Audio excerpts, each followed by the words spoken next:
Buenos días, buenas tardes y buenas noches. Bienvenidos una vez más a Amigos TIC, el podcast de tecnología, innovación, emprendimiento y transformación digital, que como todas las semanas, un grupo de amigos nos reunimos aquí para conversar sobre estos temas que tanto nos apasionan. Recuerden que pueden escuchar el podcast en Spotify y en otras plataformas de streaming y pueden ver la edición, la versión sin edición en YouTube, en el canal de Caracol Podcast. Así que, como ustedes prefieran, en el formato que deseen, ahí estamos los amigos TIC. Y quiero darle un saludo muy especial a mis amigos TIC, el regreso triunfal de Mauricio Jaramillo. A Mauricio, bienvenido. Profesor Víctor, regreso triunfal después de la edición pasada, normal, pero contento porque será una edición muy especial y esperemos que este remate de año sea muy provechoso para Amigos TIC, siempre con súper invitados. Claro que sí, por supuesto. ¿Hoy desde dónde, don Mauricio? Cajicá, Cundinamarca, Hoy no están los aquí cerquita, headquarters de Impacto TIC, del en Imperio. Milán. No, no, señor. Bueno, perfecto, muy bien. Vamos a saludar también a don Jole Restrepo, el punk de la educación. Don Jole, ¿hoy desde dónde? Bienvenido. Buenos días, buenas tardes, buenas noches a todos nuestros amigos. Hoy estoy desde Cajicá, hoy no estoy desde Zipaquirá, donde habitualmente estoy. Sí. ¿Qué hay en Zipaquirá? En Zipaquirá, gracias por la pregunta, en Zipaquirá queda Ateliet, un colegio del siglo XXI para el siglo XXI, matrículas abiertas. Bueno, no, yo estoy muy feliz por las regalías casi de nivel hidrocarburos que vamos a tener por retroactivo de publicidad de este colegio. Y aparece, emerge mágicamente, sin haberlo anunciado, gracias a la magia de los botones de Jole, don Santiago Pinzón Galán, que hoy, ¿desde cuál de sus latifundios favoritos aparece, don Santiago? Buongiorno, buonasera, buonanotte a tutti. Me reporto desde siempre la localidad de Chapinero, ayudando a que precisamente esta ciudad avance inteligentemente, gente querida, gente trabajadora. Y hoy, como dice Mauricio, hay que hacer el disclaimer, que por favor haga protestas pacíficas y no nos desbaraten la ciudad por la tarde, que necesitamos es mover y trabajar, camellar. Un saludo para todos. Totalmente de acuerdo. Bueno, ¿y quién les saluda? Víctor Solano desde Bucaramanga, la ciudad bonita, la ciudad de los parques y la ciudad sede del octuplemente glorioso Atlético Bucaramanga, primer clasificado a los cuadrangulares. Eh, normal. Sí, leopardos, normales, veloces. Sí, exactamente. Sí. Están quedando los 8 buenos, los 8 grandes de Colombia. Bueno, muy bien. Se cayó la señal de Mauricio, algo pasó, no lo oímos. Algo le pasó. Sí. Bueno, entremos en materia. Y ya que hizo su regreso triunfal Mauricio Jaramillo, después de varios episodios, para que le dé la bienvenida a nuestra invitada especial. Muy bien, muy bien.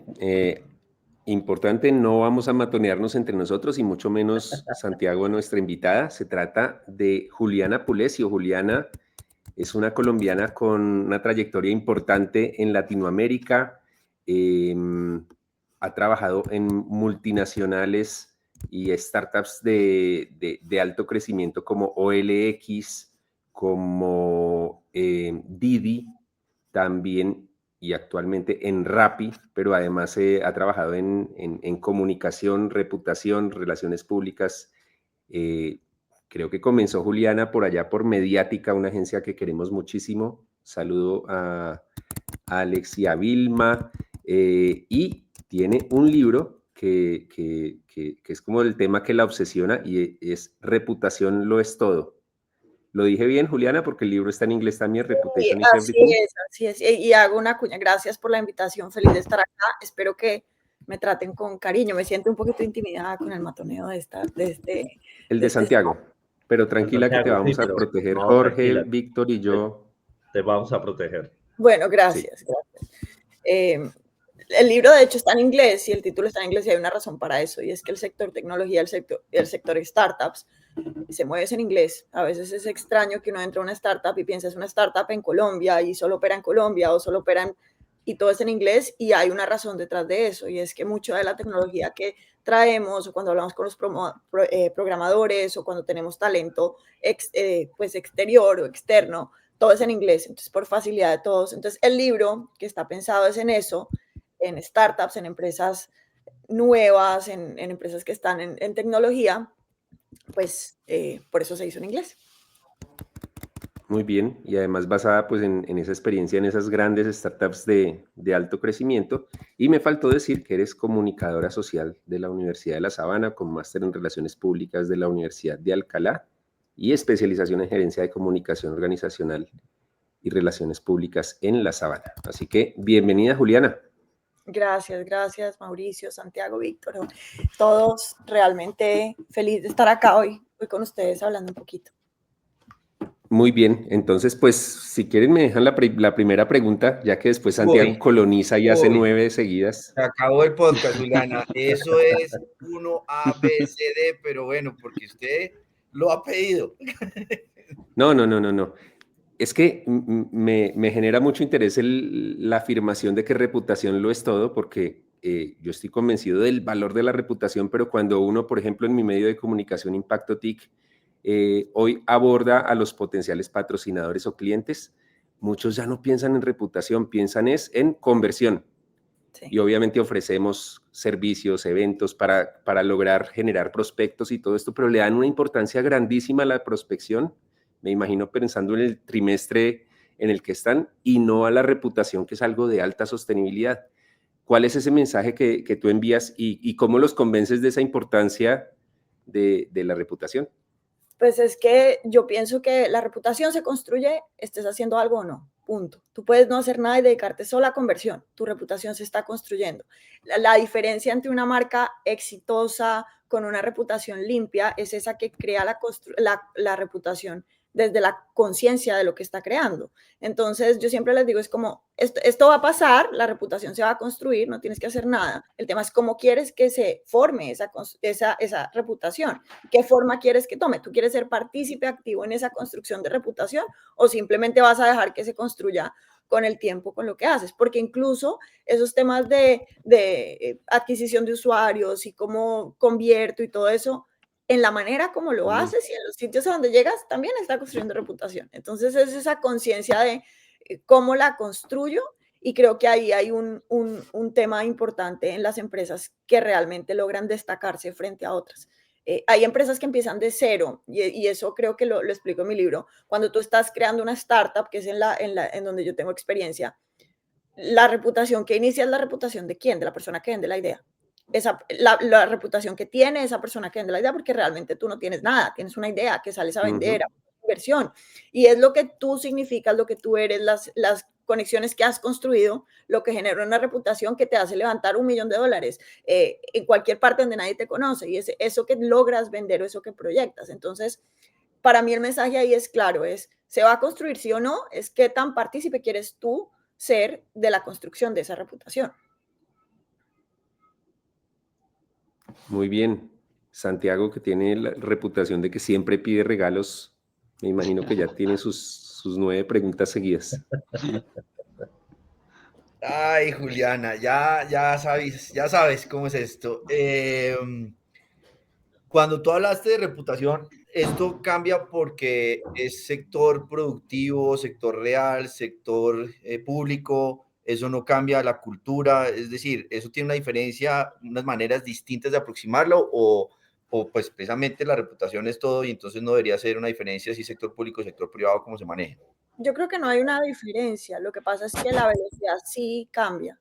En el sector público esa construcción de reputación es más lenta, es más, como, se mueve como un dinosaurio, te mueves más, la gente duda, al construir percepciones se demora más en el tiempo y hay cierto perdón porque hay una historia pasada de lo que hizo la entidad pública antes, y siempre hay como ese anhelo de que vuelva a ser o ese rechazo de que se convierta en lo que era antes. Entonces esa reputación va más lento. En las empresas más nuevas, en las empresas de sectores más recientes, pues esa reputación es mucho más rápida. Pasas de 0 a 100 en 2 minutos y así mismo pasa la percepción. Y en esos, el tema con esas empresas es que normalmente en ese camino de 0 a 100 hay mucho dolor, ocasiona mucho daño y la reputación se golpea mucho. Entonces creo que lo que cambia es la velocidad en la que se construye la reputación, porque además hay estudios que demuestran que la percepción se demora más de 3 años en construirse. Entonces, si tú estás creciendo tan rápido y la percepción va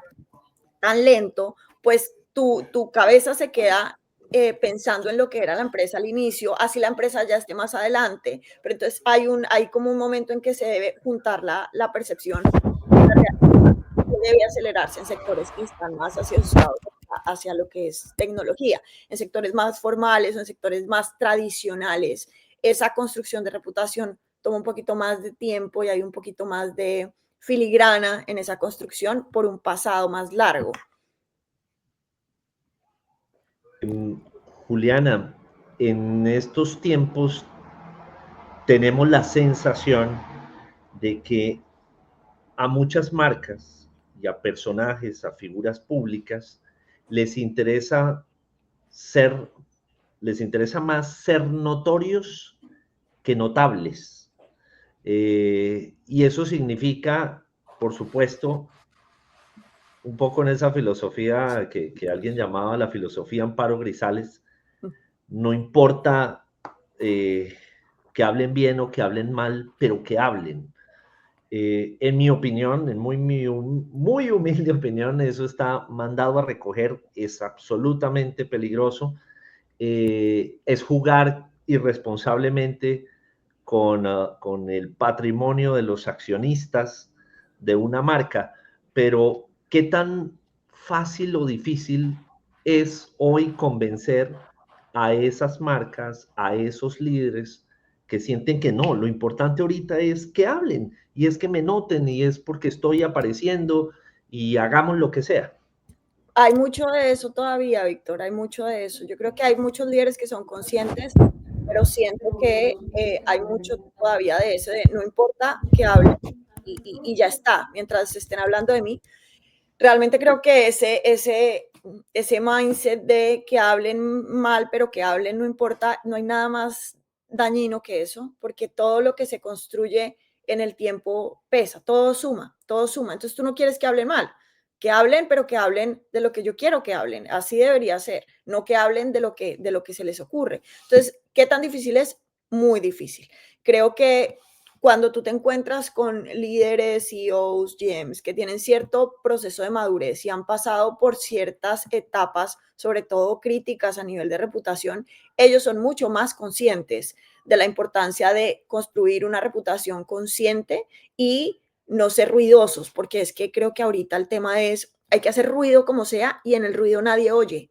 Tú tienes que saber cuándo hablar. Es como cuando entras a una reunión con 5 personas, si está el que siempre habla, te aseguro que al final ni siquiera, así lo que digas sea muy importante, la gente termina bloqueando lo que esa persona está diciendo. Pero esa persona que nunca habla y al final de la reunión da 2 o 3 apuntes, normalmente esos 2 o 3 apuntes son escuchados por las personas que están en la reunión, se toma nota y se entiende que esa persona estuvo analizando la conversación para poder salir. Eso es a lo que hay que movernos. Los líderes que llevan más tiempo en esto y desafortunadamente los líderes que han pasado por crisis son los que tienen más consciente de esto.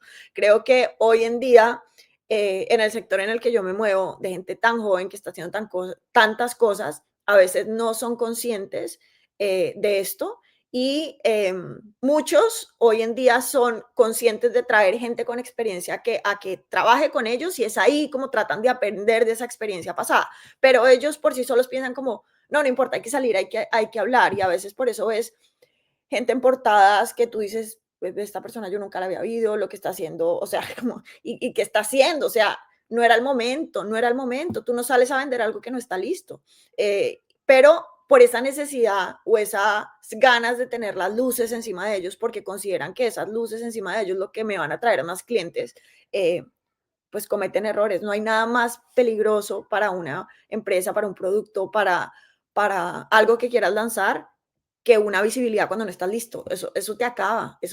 Si tú no estás listo y sales a hacer ruido, lo único que vas a lograr es que todos los ojos se pongan sobre tus errores, porque eso es lo que pasa cuando tú sales a hablar. La gente no está mirando lo bonito de lo que tú muestras, la gente está buscando tus errores. Esa es la realidad. La reputación se construye porque tú sales y pones la vulnerabilidad de tu producto, de tu servicio, para que la gente le encuentre el error. Eso es la verdad. Y si está lleno de errores, pues imagínate lo que te va a devolver esa aparición o esa visibilidad o ese ruido, como lo llamo yo, antes de tiempo. No estás listo. Y así como la reputación se construye en 3 años, se destruye en un segundo. En un segundo, tal cual. Bájole y mientras Santiago se va preparando para el dato, a ver qué dato nos tiene en el día de hoy. Adelante, Jole. Allá usted, Santiago. Juliana, pero digamos, de lo que nos cuentas, entonces, interpreto que no se puede salir muy rápido, con lo que acabas de decir, pero tampoco muy tarde, ¿cierto? O no hacerlo. Entonces, ¿cuál es ese momento preciso para uno tener una salida? Mira, en estos años yo he trabajado, toda mi expertise y toda mi vida ha sido trabajando en esto, en reputación. Y creé un método en el que me siento cómoda hoy diciendo en dónde está. En ese método, ¿en qué consiste? Es identificar en qué fase de la construcción de reputación está. Yo la divido en 5 fases diferentes. La primera, que es esa fase en donde tú ves quién eres, es la fase donde construyes credibilidad. Ahí lo que estás tratando de mostrar es la persona existe o el producto existe y sabe lo que hay que hacer. Luego pasas a una segunda fase, que es donde el mercado empieza a preguntar si lo que tú estás haciendo lo puedes cumplir. Luego entra la fase de visibilidad, que es ahí donde estás listo. Ya sabes, ya el mercado sabe que puedes cumplir las promesas que estás haciendo y es ahí donde vas a querer salir activamente. No es ese afán de salir cuando todo el mundo sale, es salir cuando tu marca esté lista para pasar esa fase 3, que algunas marcas demoran 6 meses, otras demoran 3 años, otras demoran 50. Eso depende mucho del momento de la marca. Luego de ahí pasas a una etapa de responsabilidad, en donde tú asumes la responsabilidad. Valga la pena decir que en esa fase que yo tengo delimitada como la fase 3, es esa fase donde ocurren todas las crisis y todas las marcas van a pasar por ahí, por lo que les decía que cuando tú pones un producto o un servicio al servicio de la gente y la gente está viendo, necesariamente vas a tener crisis. La gente te perdona si sabes cómo responder esas crisis, si tu equipo está listo para hacer los ajustes, si tus voceros están listos para responder, si tu producto está listo para ser ajustado, seguramente pasas y logras llegar a esa etapa de responsabilidad, en donde te haces responsable de lo que estás haciendo y apareces en los momentos en los que consideras que es importante aparecer. Y por último, llegas a ser legado, que son esas marcas que yo les digo a ustedes cuáles son marcas legados y seguro se les vienen un montón a la cabeza, que son marcas que no es que no tengan crisis, que no es que no aparezcan todo el tiempo, aparecen, tienen crisis, pero están permanentes, la reputación es constante y de alguna manera esa construcción de reputación se hace en todos los frentes. Entonces es una marca que ya su lenguaje a nivel de construcción de reputación anda en bloque y genera un referente para las marcas que vienen. Pero pues hay marcas que se demoran muchísimo en llegar. En el sector tecnología, que es donde yo estoy ahorita, pienso rápidamente, Apple, Amazon, o sea, son marcas que ya están legados. Eso no quiere decir que no tengan crisis, eso no quiere decir que no salgan, eso quiere decir que ya pasaron todas las fases y están en un momento donde son un legado. Y las marcas que vienen en ese sector, los miran es a ellos o a otras marcas que hay, y no necesariamente estamos hablando de marcas multinacionales. En Colombia tenemos marcas legados, o sea, si yo les digo qué marcas tenemos legados en Colombia, seguro se nos vienen un montón a la cabeza, porque son marcas que han podido pasar por esas 5 fases. Entonces, cuando tú me dices qué momento es, para mí es cuando llegan a ese momento de validación, en donde ya estoy listo para salir, pero eso te lo da el negocio y la madurez del producto que tú tienes, no es un tema de tiempo. Juliana, pero ahí antes de que Mauricio intervenga nuevamente y se acabe el podcast por la siguiente pregunta de él, la tecnología de las redes sociales pues está generando unos canales muy fuertes y muy agresivos, muy aceleradores, de todas las circunstancias. Cuando dices salir, es salir por el formato normal, por todos los formatos. La tecnología es más rápido ahora, va por redes sociales, un comunicado ya no es lo mismo, una rueda de prensa ya no es lo mismo, hágalo por streaming, o sea, ¿Cómo está cambiando el manejo de la reputación con la tecnología y particularmente las redes sociales? No, cuando digo salir es salir a todo lado y no es no tener redes sociales hasta que tengas validación. No, no es solo eso. Es cuando estás hasta ahorita testeando el producto. Yo creo que hoy las redes sociales tienen muchas cosas no tan buenas, pero tienen cosas buenas y es el empoderamiento que le dan a las audiencias y la gente hoy lee más. Claro, hay de todo en redes sociales y uno tiene que tener criterio para poder saber a quién sí, a quién no, qué leo, qué creo y qué no. Pero creo que esto es una ventaja enorme de posibilidades para las marcas si logran empezar a poner su semilla de mensajes, logran poder empezar a educar a sus audiencias. Si desde ese momento en el que todavía no son visibles, tan visibles, tú haces un ejercicio juicioso de generar contenido y de darle forma al mensaje en redes sociales o en un ambiente digital, te aseguro que en el momento en que estés en fase de validación, quiere decir salir a abrirte al mundo a través de todos los canales, publicidad, prensa, lo que sea, o sea, abrirte a todos los canales, te aseguro que ese trabajo que hiciste antes en las redes sociales, ese trabajo juicioso, ese trabajo consciente, ese trabajo de educación, ese trabajo de construcción de narrativa, se va a ver recompensado en esa fase. Porque hay algo muy importante en esta época, y ahorita lo mencionas, y es esa huella digital. Y nosotros lo vemos en todos los sectores. O sea, a nivel político eso es el ejemplo más fácil. Alguien sale y dice algo y le sacan un tuit de hace 10 años. La huella digital está ahí y en las marcas pasa lo mismo. Tú tienes que, a la gente te va a evaluar por yo no sé de una marca, yo googleo la marca o le pregunto ahora a los LLMs la marca y me sale todo el historial de lo que ha pasado con esa marca a nivel digital. Entonces yo tengo que ser muy consciente de qué huella digital estoy dejando como marca, porque eso también a la larga está construyendo reputación. Volvemos a lo mismo, hay que hacerlo consciente. Yo creo que las marcas deberían hacer un ejercicio consciente de estar revisando qué hay en el footprint digital de ellos y cómo hago que si hay información que no favorece la narrativa que yo quiero construir como reputación, cómo balanceo o cómo muevo la balanza hacia el otro lado para que a la larga cuando la gente googlee, por ejemplo, si la gente googlea Santiago, pues es realmente el Santiago que yo quiero proyectar o el que está apareciendo es un Santiago que solo pide regalos a los invitados en los podcasts, puede ser. Entonces, yo sí creo que eso es un ejercicio, por eso digo que es un ejercicio consciente, es como ir al gimnasio, hay que hacerlo, hay que hacerlo, hay que hacerlo. No porque fuiste al gimnasio 3 años vas a tener 3 años del cuerpo perfecto sin hacerlo, tienes que hacerlo todos los días. Ayudémosle a la huella digital de Santiago. Santiago, ¿cuál es el ojo al dato? Compense con ese contenido para lograr poner en balanza su reputación. Santiago Pinzón Galán. Ojo al dato, el 95%. ¿Y qué es el 95%? El 95% de las filtraciones de datos en el 2024, según el Foro Económico Mundial, se dieron precisamente por errores humanos o porque falta capacitación en términos de protección cibernética. Entonces, ¿cuál es el dato? 95%. ¿Y cuál es el mensaje? Hay que hacer capacitación permanente en ciberseguridad en las organizaciones. Ojo al dato. Muy bueno. Y no es un tema muy alejado porque cuando una empresa tiene un lío de filtración de datos, su reputación se golpea.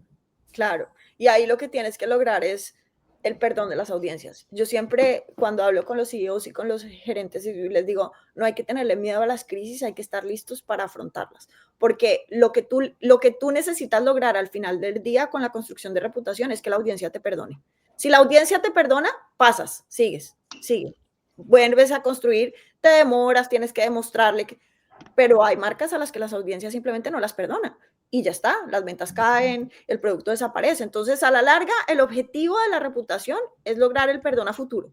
Yo trabajo en mi reputación, porque quiero lograr un perdón a futuro. Cuando las crisis pasen, siempre van a llegar, siempre hay un error que va a estar en mayor o menor proporción de diferentes alcances, pero ese problema va a llegar y a la larga para eso es que se construye la reputación, para lograr ese perdón en los momentos de crisis y poder seguir creciendo como marca.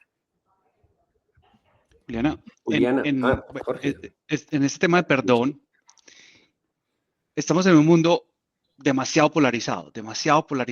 y yo creo que eso lleva a las marcas a ser muy tibias ante muchas cosas, o que guarden silencio frente a todo.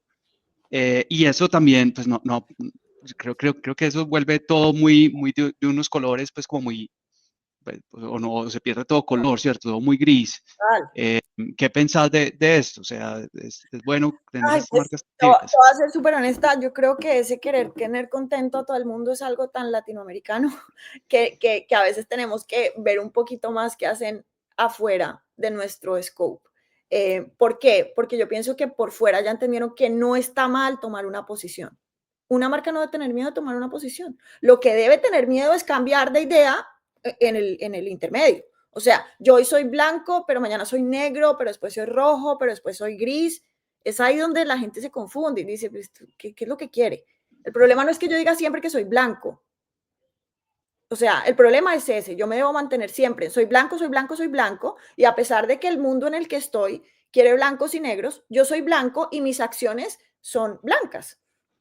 Pero si estoy pasando a todos los colores todos los días o me estoy manteniendo en ese gris donde no tomo ni partido hacia el blanco, ni partido hacia el negro, hoy en día, tal como lo dices, las audiencias están segmentadas. Yo tengo que entender que en esa polarización de las audiencias, mi audiencia también está polarizada y mi audiencia va a tomar partido frente a las acciones que yo tome. Si tomo esa tema gris, y aquí hay un ejemplo muy claro, y es lo que pasó en Estados Unidos con Tesla, cuando uno piensa lo que pasó cuando Elon Musk se mete al gobierno de frente, al gobierno de Donald Trump, y aquí no quiero hacer juicios de valores si está bien o mal, sino cuando Elon Musk se mete de frente, ahí hay un tema que va en contra, es decir, ¿quién compra un carro eléctrico? ¿Qué tipo de mentalidad es el que está sentado en un Tesla en Estados Unidos? Seguramente no es ese patriota pro-Trump grande. O sea, tú piensas y te sientas y ves la gente que maneja un Tesla, es el opuesto. Y cuando esta persona va y toma un partido frente a algo que es completamente lo opuesto al tema ambiental, lo opuesto al tema energético, pues eso le pasó factura a Tesla. No era tomar partido, es hacia qué partido tomó partido frente a la promesa de marca que había detrás de Tesla. Entonces, sí creo que no hubiera sido igual, claro, no hay manera de saberlo, pero no hubiera sido igual si en vez de pegarse a un partido republicano, seguramente Elon Musk hubiera pegado a un partido demócrata. Creo que eso estaba mucho más afín a la audiencia y al mensaje de su marca Tesla. Entonces no era tomar partido, es que tomó partido casi que en contra de lo que la marca venía vendiendo todo el tiempo. Entonces cuando él se sale, las cifras de Tesla lo demuestran. Eso era impresionante como iba para abajo porque la audiencia le cobró ese tomar partido casi que en contra de lo que su audiencia natural quisiera. Entonces ese es un ejemplo de no es no tomar partido, es yo tomo partido pero alineado con lo que yo soy como marca. Y eso va a hacer seguramente que tus audiencias se sientan mucho más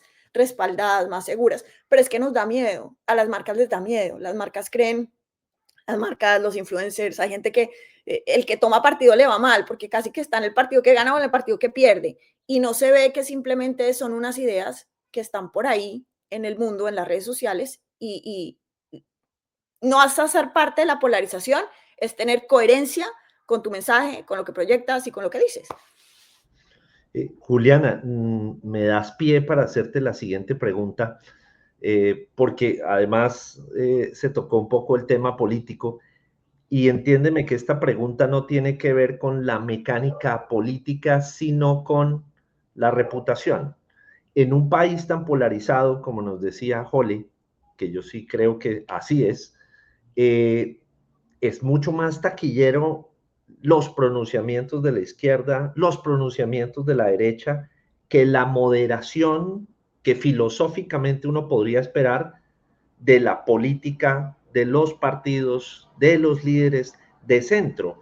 En esa medida, si solo fuera por temas reputacionales, ¿el centro tiene alguna opción de llegar al poder en Colombia?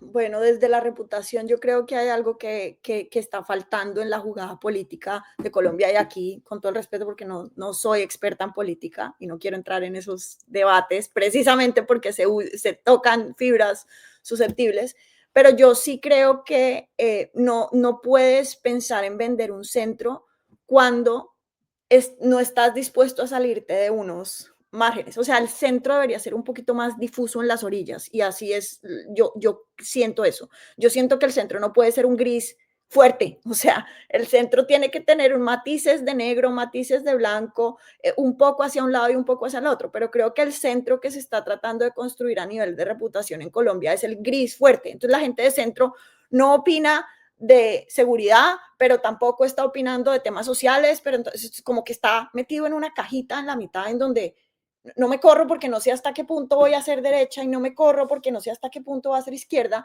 Y creo que en el momento en el que el centro entienda que y el centro estoy hablando no solo los políticos, sino las audiencias que no se consideran ni hacia el lado de la izquierda o de la derecha, entiendan que tocar temas de derecha como la seguridad, esto no es algo ni de derecha ni izquierda, es algo que es real, lo estamos viviendo. Salir en Colombia en cualquier lugar hoy es difícil.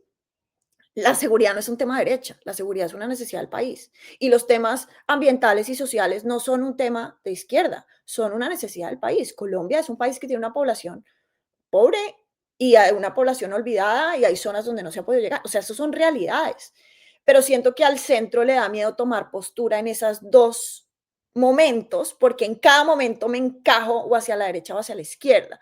La política tiene unos juegos mucho más complejos, entonces todos los símbolos de la política comunican y todos los símbolos mueven gente. Y creo que lo que se debería buscar a nivel de construcción de reputación es tengamos libertad de pensamiento en todos los colores, porque creo que hubo un momento en la historia colombiana donde pensar hacia temas de izquierda era un tema de esconderse debajo de la cama.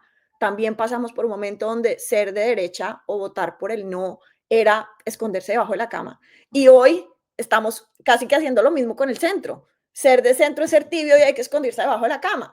Entonces, creo que el tema debe ir mucho más a, el espectro de grises puede ser más amplio Claro. y debemos pensarlo así, pero la política tiene muchos símbolos y muchas complejidades, mucho más allá de eso. Perfecto. Eso nos daría para otro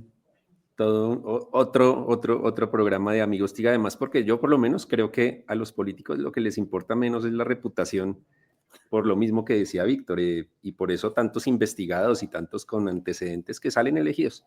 Pero bueno, ese es otro tema. Juliana, todo lo que hemos hablado de reputación aplica para la startup pequeñita, para la startup escalable como las que tú has liderado y para empresas tradicionales, etcétera, etcétera.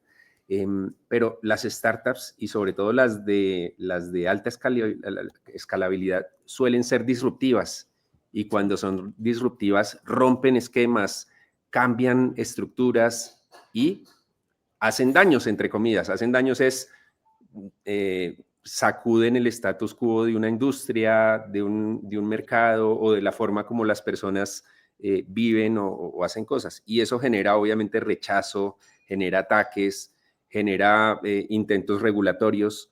¿Qué retos y cómo los enfrenta una startup estilo Rappi, estilo Didi, que también estuviste allí, OLX también, etcétera? Pues necesariamente las nuevas tendencias, la nueva tecnología se va a mover mucho más rápido que la legislación. Eso está claro.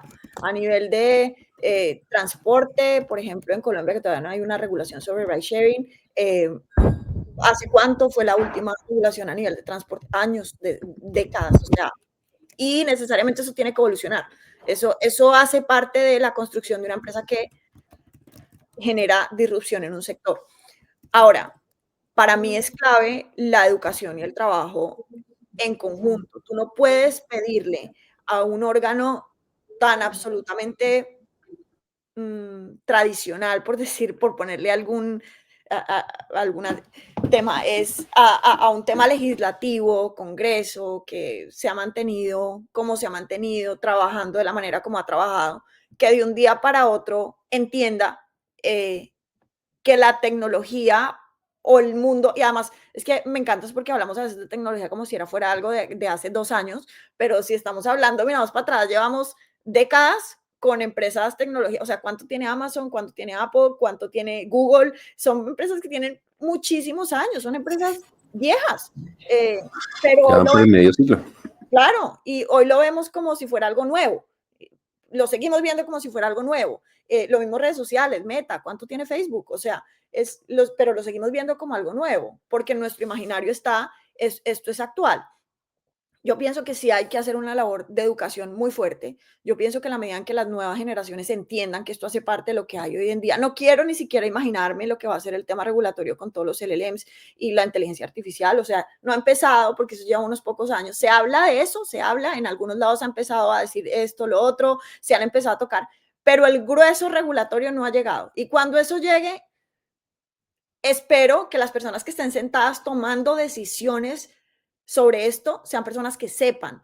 Acá lo acabamos de ver con Breve, con el tema fintech en Colombia. O sea, es algo que se habla en todo lado y es un absoluto desconocimiento de para qué funcionan estas herramientas tecnológicas. Entonces, sí creo que la educación, sí creo que hacer ese advocacy para personas que eventualmente van a regular sobre estos temas es clave.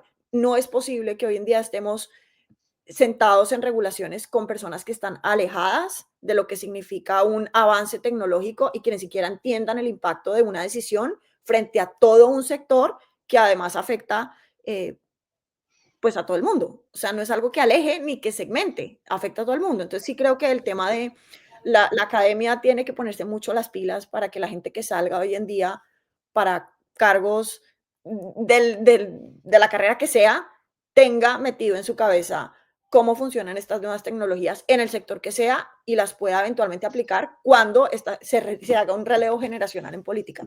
O sea, sí creo que es muy importante. Juliana, creo que nos quedan muy poquitas preguntas, pero ¿cómo, a ver, un fundador, por dónde debería arrancar a crear reputación? Y si uno, porque hay 1000 redes sociales, hay 1000 eventos, hay 1000 espacios y hay un tiempo muy limitado, ¿cómo puede uno priorizar? ¿Arranca uno por LinkedIn o arranca uno, o sea, cuál es el camino? Arrancas en tu comida familiar. Ahí arrancas a construir tu reputación. En la manera en que tú te sientas con tu familia, con tus tíos, la tía que no tiene ni idea para qué creaste esa página web y cree que tú vendes cosas, en el momento en que tú te sientas y le puedas explicar a tu tía que está a años generacionales de lo que estás haciendo y ella lo entienda, ya estás construyendo reputación. Y eso es algo que yo le digo a los founders. Tú te sientas con tu equipo de 5 personas o de 400 personas y todas pueden describir qué hace tu marca, todas pueden describir qué hace tu empresa. No, no todas. Y eso pasa hoy en día con empresas que llevan 10, 15, 20 años. A veces es muy complejo porque en las startups todo es complejo. Entonces, comunicar tiende a ser complejo, construir reputación tiende a ser complejo. Mi recomendación es, primero, el círculo cercano. Si tu círculo cercano, si no puedes explicarle a un círculo cercano que es diverso, que ojalá sea muy diverso, va a ser difícil. Segundo, hay que salirse de esa burbuja del emprendimiento. El emprendimiento tiene cosas muy buenas, muchas, casi todas son muy buenas, pero hay una burbuja que se crea alrededor del emprendimiento en donde son emprendedores hablando de emprendedores solo para emprendedores y se sienten a ser oídos por emprendedores y no salen a entender qué está hablando el mundo real sobre ellos. Y es ahí donde se construye reputación. Entonces yo les digo, hay que salir de la burbuja del emprendimiento. Si estás mal vestido en un sitio, ese es el sitio donde debes estar. O sea, si eres la persona que llega en jean y tenis a una reunión donde todos estás en corbata, es ahí donde se está construyendo tu reputación, porque es ahí donde tienes que convencer a un público que es absolutamente diferente a lo que tú proyectas. Entonces, sí creo que los fundadores, las personas que están construyendo cosas nuevas, deben empezar a salirse de esa burbuja del emprendimiento, deben empezar a entender que para construir reputación, sobre todo en fases iniciales donde no debes hacer ruido, sino construir con conciencia tu imagen, lo importante es que tu círculo cercano entienda, familia, empleados, personas que están trabajando, amigos, contactos, entiendan.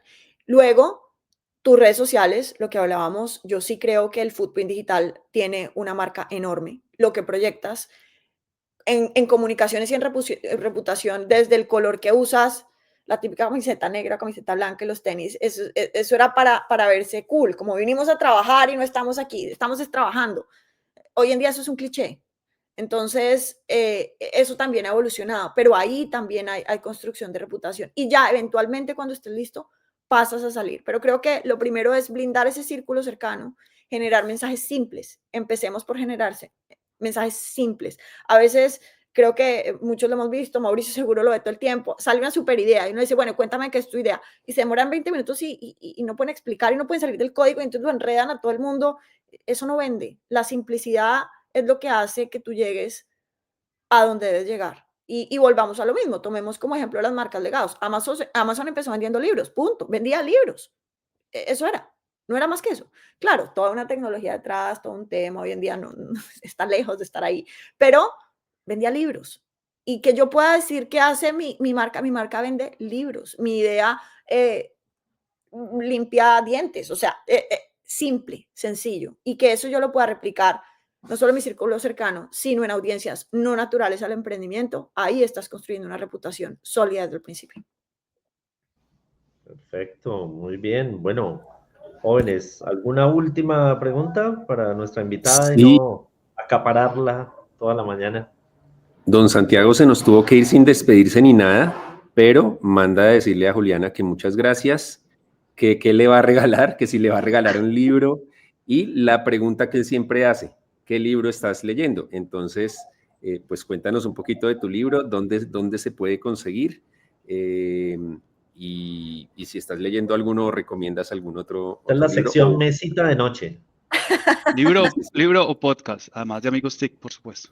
Sí, bueno, libro, ahorita me estoy leyendo como por segunda vez, me fascina y aprendo un montón, uno que se llama The Next Conversation, soy comunicadora social y me encanta entender sobre herramientas para comunicar y persuadir. Creo que además cuando uno está trabajando con founders, esta gente ha logrado cosas impresionantes, entonces persuadirlos a veces no es tan fácil. Y este libro ayuda un montón en herramientas para comunicarte asertivamente en momentos difíciles. Se llama The Next Conversation, es muy, pues por lo menos a mí me parece supremamente práctico. Ya voy por la segunda vez que lo leo. Y pues mi libro lo consiguen en Amazon. Mi libro lo consiguen en Amazon, está disponible en versión impresa, en versión digital, en Kindle. Y pues nada, ahí espero que el que quiera entender un poquito cómo funciona el tema de construcción de reputación, construcción de relaciones públicas, diferencia entre marketing y relaciones públicas, y cómo hacer relaciones públicas o cómo construir reputación en una empresa desde ceros, sin presupuesto y sin nada, pues creo que el libro les puede dar un poquito de guía sobre eso. Perfecto, muy bien. Bueno, recordemos el título a nuestros oyentes, Juliana. Se llama La reputación lo es todo, en inglés viene siendo Reputation is Everything, y ahí lo encuentran y me cuentan qué les parece. Bueno, muy bien. Pues bueno, esta semana tuvimos a Juliana Pulesio, comunicadora social, con una muy importante trayectoria en el mundo de la comunicación, las relaciones públicas, y ahora autora de un título que seguramente se va a convertir en un faro tutelar para aquellos empresarios de siempre y nuevos emprendedores que a veces tienen que llegar a pensar que la conversión no es lo único que importa, sino también, y lo es todo, la reputación. Recuerden que pueden escucharnos en Spotify y ver la edición en video, sin cortes, sin edición, en YouTube. Nos vemos y nos oímos la próxima semana. Hasta pronto. Gracias, Juliana. Gracias, Juliana.